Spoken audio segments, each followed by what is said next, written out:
بسم الله الرحمن الرحیم. به نام خداوند منان و عرض سلام و ارادت خدمت شما بینندگان و متعلمین نهایت گرامی.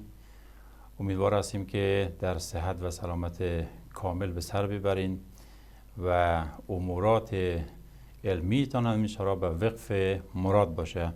در ادامه بحث‌های صنف 11 بیولوژی در خدمتتان هستم که انشالله بحث‌های حجروی را در خدمتتون ادامه بدیم.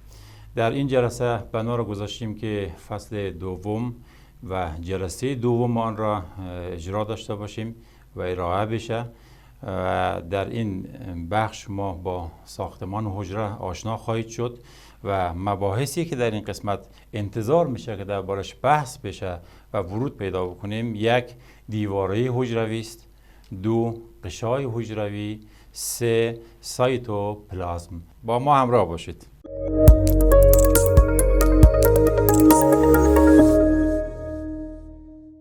ما در جلساتی که تا حالا با همدیگر داشتیم بحث حجرات را با همدیگر بحث کردیم.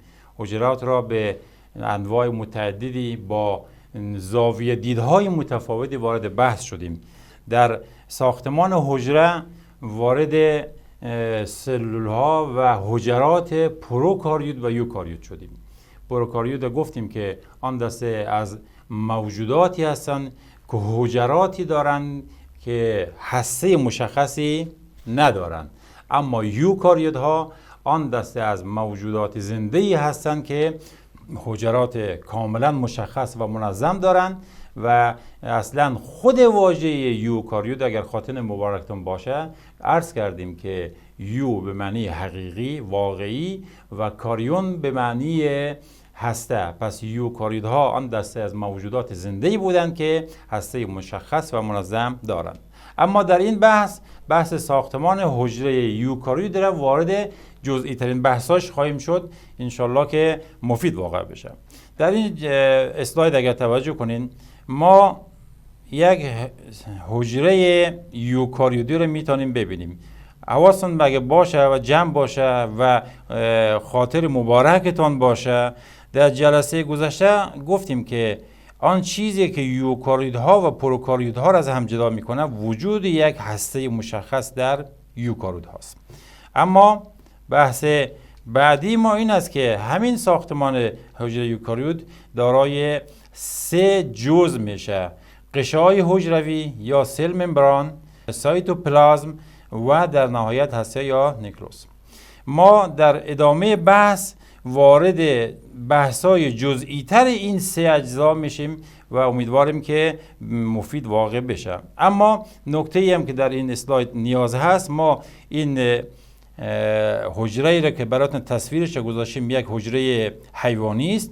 حجره نباتی علاوه بر این 3 جزئی که اینجا برای شما در نظر گرفتیم، غشای حجروی، سایتوپلازم و هسته، علاوه بر اینها ما دیواره حجروی را هم در اونها میتونیم ببینیم. پس حجرات نباتی دارای 4 جزء میشه که 3 جزء مشترک با حیوانی و 1 جزء متفاوت به نام دیواره حجروی داره که مختص به خود حجرات نباتی است. در اسلاید بعدی اگر توجه کنین، ما دیواره حجروی را میخواهیم وارد بحث بشیم. دیواره حجروی تصور بکنین و این تصویر را در ذهن مبارک مجسم بکنین. خب ما از بیرون یک حجره به سمت داخل حجره میخوایم توضیح بدیم.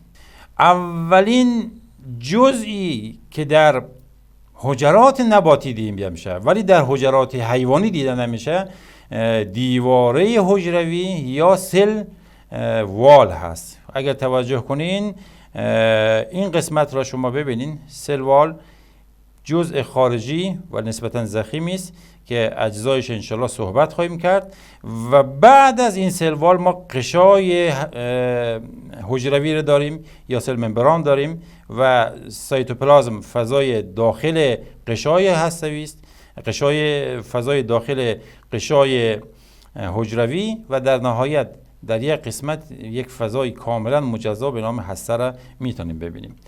توجه داشته باشین که دیوار حجروی یا سلوال از نظر جنس سلولوز است. اگر خاطر مبارکتون باشه سلولوز یک قند چند قیمته یا یک پلی ساکاریت هست و این هم برای ما حائز اهمیت است که بدانید جنس دیواره حجروی از چیست.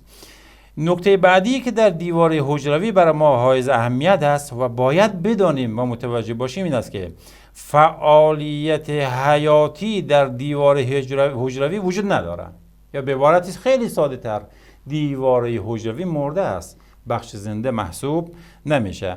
به همین تناسب باید انتظار داشته باشیم که ما خصوصیاتی که برای غشای حصوی در نظر میگیریم و خصوصیاتی که برای غشای حجروی در نظر بگیریم در دیوار حجروی ما نتونیم خصوصیات مشاهده کنیم. اما وظیفه‌ای که دیواره حجروی داره، ما گفتیم خارجی ترین لایه یک حجره دیواره حجروی است. نباتات این لایه و این جزء دارن، اما وظیفه چیست؟ ما میبینیم شکل منظم و خاصی داره و وظیفه حجره، وظیفه دیواره حجروی هم تقریبا میتونیم بگیم یکی از اینها شکل دادن به حجره است و علاوه بر این که این شکل خاص باعث میشه که در حالت شادابی گیاه هم و شادابی نبات هم برای ما نقش ایفا کنه.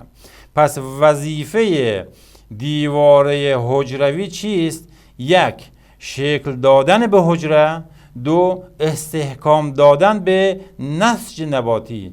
به چه دلیل؟ به دلیلی که جنس سلولوز است.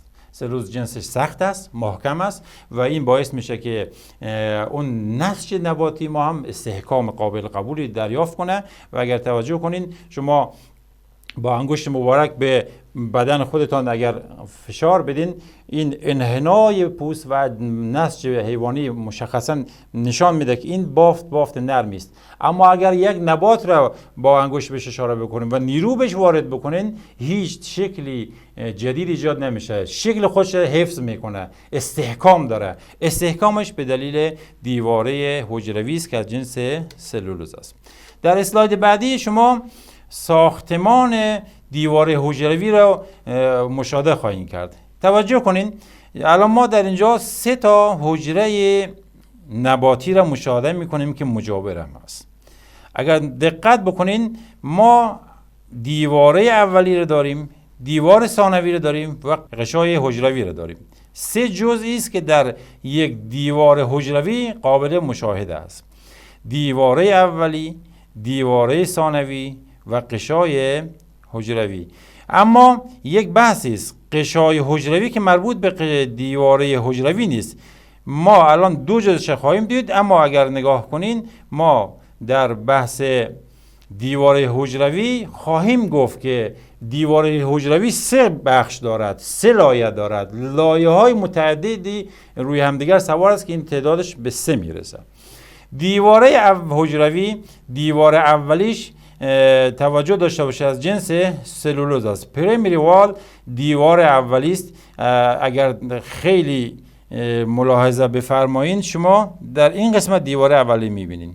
اگر یک سلول را در نظر بگیرین، یک حجره را در نظر بگیرین، به تنهایی باشه، این خارجی ترین لایه خواهد بود. اما یک عنایت خیلی دقیق بکنین، این قسمتی که به رنگ قهوه‌ای رنگی دیده میشه، این قسمت هم جزئی از دیواره حجروی است که من در ادامه و در اخیر با شما صحبت خواهیم کرد. پس دیواره اولی از جنس سلولوز، دیواره دومی این هم از جنس سلولوز به اضافه موم میشه، قطعاً باید سخت‌تر و ضخیم‌تر بشه و در نهایت اون دیواره وسطی یا میدل لاملا رو در نظر بگیرید. این قسمت است. این تصویر خوبی نیست برای اینکه ما بتوانیم دیواره وسطی رو برای شما نشان بدیم. تصویر بعدی رو اگه توجه کنین، این تصویر خود کتابتان است. دیواره حجروی براتون داره میگه کجاست. این دیواره حجروی است. قاعدتاً این قسمت باید غشای حجروی باشه.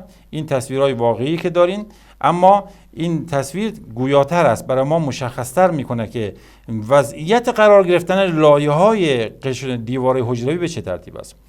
این یک حجره گیاهی و اطرافش هم حجره‌های نباتی دیگه احاطه کرده. توجه کنین، این تصویر به ما کاملا نشان میده که وقتی که حجرات کنار هم قرار بگیرن، اولا یک شکل نسبتا منظمی نسبت به حجرات حیوانی درشون مشاهده میکنیم. خب این قسمت رو ما بزرگتر میکنیم، با بزرگنمایی بیشتری مشاهده میکنیم. توجه کنین در اینجا ما در حد فاصله بین دو تا حجره 2 حجره 1، بین اینها ما یک لایه داریم که حد فاصله بین هر دو حجره است. این بهش میگن میدل لاملا یا همون دیواره وسطی. این دیواره وسطی است. از نظر ساختمان توجه کنین، خارجی ترین لایه دیواره حجروی حساب میشه. اما این قسمتی که ضخیم‌تر هست، این قسمتی که روشن‌تر است، دو بخش دیگری از دیواره حجروی است. این قسمت روشن‌تر را توجه کنین. این قسمت توجه چی گذاشتن؟ پریمری والز. اینها دیوارهای اولی هستند. اینو توجه داشته باشین. وقتی که تقسیم حجروی اتفاق میفته، گفتیم یک حجره به دو حجره تبدیل میشه. این دیواره وسطی اول تشکیل میشه، بعد پریمری وال یا دیواره اولی که این خط روشن هست ساخته میشه، از جنس سلولوز است، و دیواره دوم که داخلی ترین حساب میشه، چسبیده میشه به قشای حجروی، ضخیم‌تر هست، قوی‌تر هست، جنس سلولوز و موم هست و اون نبات ما در این حالت استحکامش بیشتر میشه. پس توجه داشته باشین که در حجرات نباتی ما دیواره حجروی داریم، از خارج به داخل اول ما دیواره وسطی را داریم، بعد دیواره نخستین را داریم، بعد دیواره ثانوی یا دومی را داریم. این خیلی اهمیت داره. کتاب خیلی مطلب گنگ گفته. این اصطلاح به شما کمک میکنه که به راحتی بتوانین دیوارهای یک حجره نباتی را تشخیص بدین و موقعیتش بشناسین. اما قشای حجروی یا سایل ممبران، قشای حجروی توجه کنین.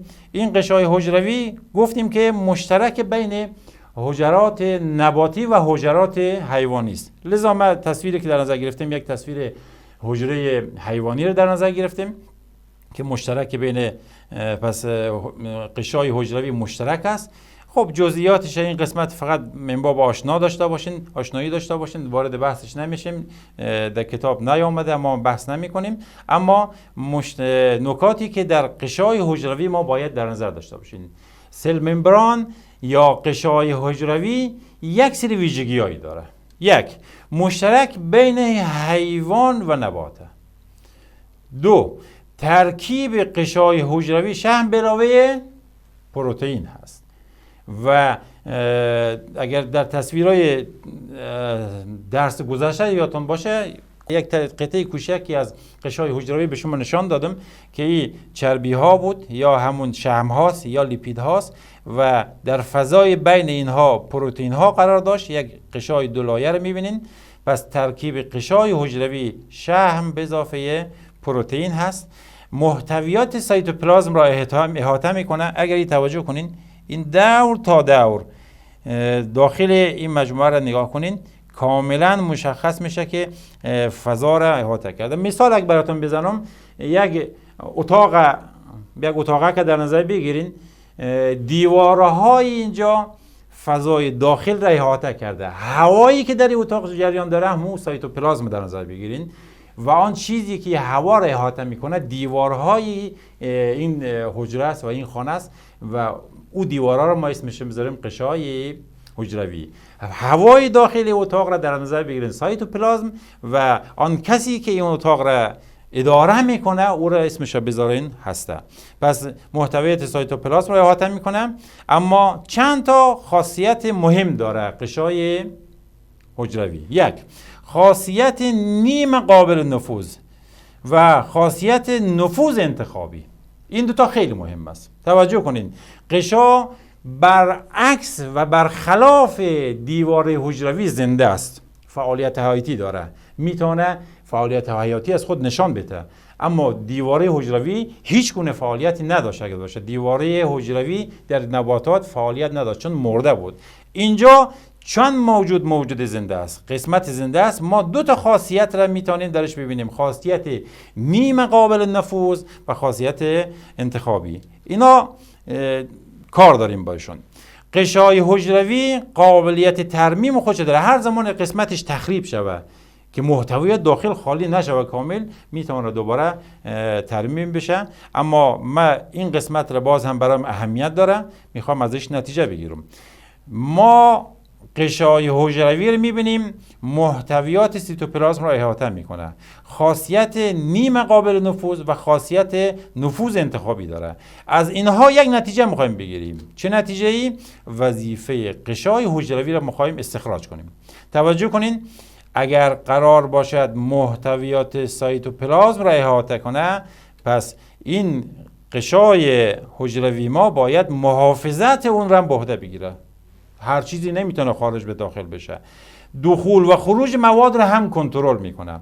پس ما انتظار داریم که غشای حجروی در مقابل عوامل خارجی حجره را محافظت کنه و هر چیزی را هم اجازه نده داخل بیاد و هر چیزی هم اجازه خروج بهش نده.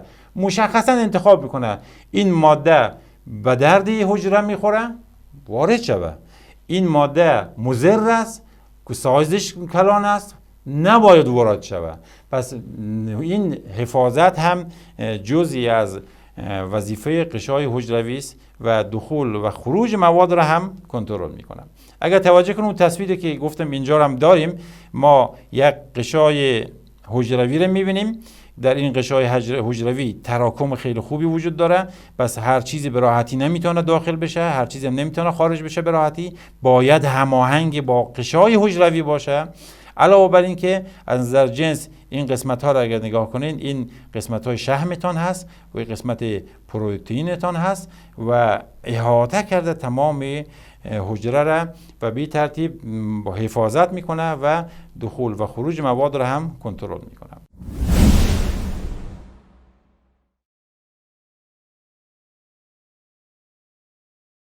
در ادامه بحث میخوایم وارد سوالات کنکور بشیم که در اینجا آمده.